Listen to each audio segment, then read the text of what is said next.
Hello ladies and gentlemen, here with a second video for you guys today. Since I'm gonna be honest, I feel kind of bad for being pretty lazy lately.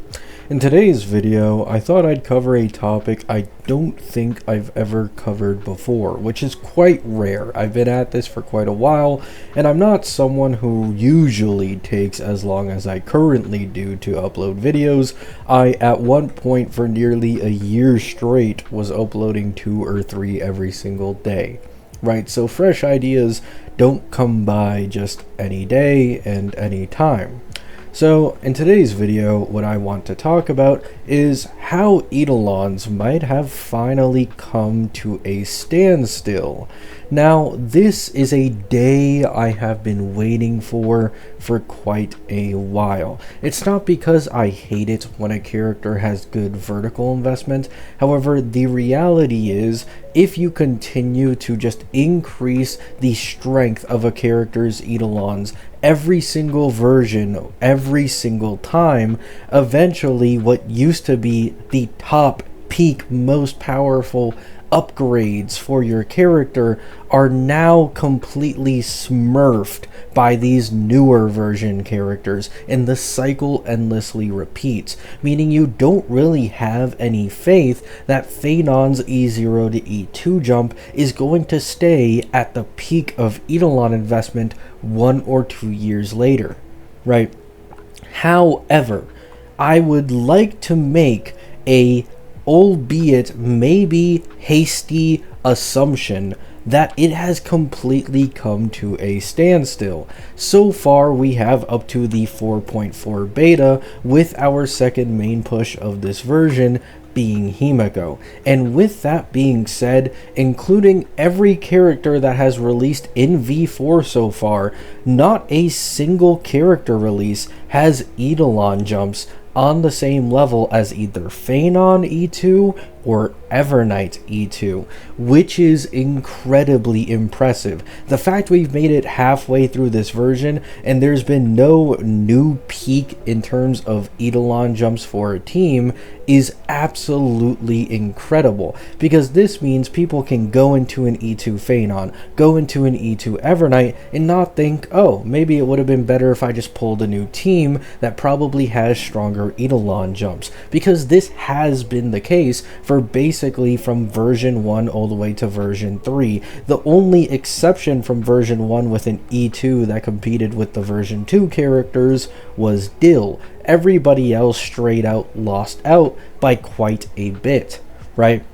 And then when it comes to the version 2 teams, nobody actually stood a chance against any of the V3 E0 to E2 Eidolon jumps, and the only one, if you consider him a main DPS, is Anoxa. However, I like to give Anoxa a little bit of slack, because in my opinion, it's clear originally his most intended role was as a sub DPS for Herda, and that's why his first 2 Eidolons are the way they are and not main DPS oriented. It's unfortunate for people like me who went for this guy's E6, however, that's just how the cookie crumbles, right?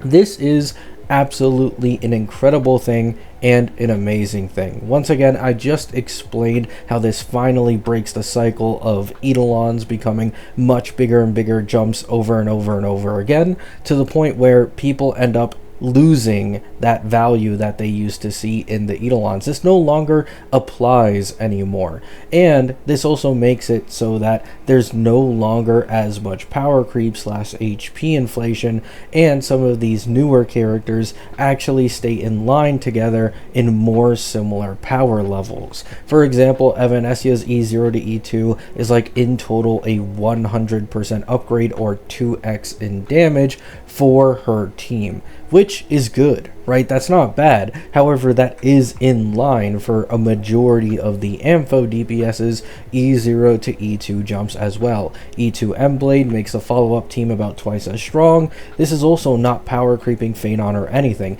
and this also means that Phaenon E2 and Evernight E2 are still characters who absolutely hold their weight in the newest version, because they have such strong vertical investment, and their vertical investment has not been power crept from these newer characters, right? Something that you'd quite see happen decently often, especially with Phanon, is if you got him E2 as 0 for the last year straight almost, he has been getting the same 3 cost 0 cycle against every single MOC, despite the fact that there's been nearly like 100% HP inflation since his release. And this is all because his E2 has been so brokenly and stupidly strong that it has allowed him to basically carry himself in all of this endgame content. And Evernight E2 is also incredibly strong, one of the few E2 jumps in the game that can even come close to Phanon's. And guess what? E2 Evernight is able to hold her weight quite well against the endgame content. Now, yes, as always, the newer characters, even if their Eidolons have come to a standstill, it does not mean their base kits have. Newer characters do tend to be stronger, and that's just how the thing goes, right? However, the thing to talk about, and I think mention here, is before, let's say, you could have pulled E2 Firefly in version 2, and she would have been weaker than an E0 Thirda team, right? However, then you go into the cost versus cost perspective. E2 Thirda versus E2 Firefly, and all of a sudden it just becomes a much more gross comparison, because E2 Thirda becomes about twice as strong, while Firefly's E2 is about a 50 to 60% damage upgrade. Now, this isn't a thing. Even if the newer character kits, base kits are stronger, their Eidolons aren't. So for example, if you already have a full best in slot team for an older character, it may be more worth it to grab that character's E2 than to try and invest and start all over into an entirely new team. For example, let's say you have E0 S1 Faye plus Ceridra, you have Sparkle Nova Flare, and you might even have an E1 Ceridra. Going for E2 Phanon in this case scenario, at least with the current way the meta is, would be more worth it than completely getting rid of that team and trying to replace it with a completely new one. It would be more steep than just putting 2 cost into Phanon. And then on top of this, usually characters you have vertically invested this much into are characters that you like, some of your favorites that the game has to offer, which makes your enjoyability and the fun that you have in the game much better, because you're actually playing with characters that you absolutely love and not ones that you're forcing yourself to play just to keep up with the endgame content and the endgame additions, right? So let me know what you guys think down in the comments. Do you guys think Eidolons have finally come to a standstill? Do you think I'm maybe jumping the gun and it's possible that, you know, this ends up becoming a issue, you know, later on in this version or early version 5 and it's going to continue?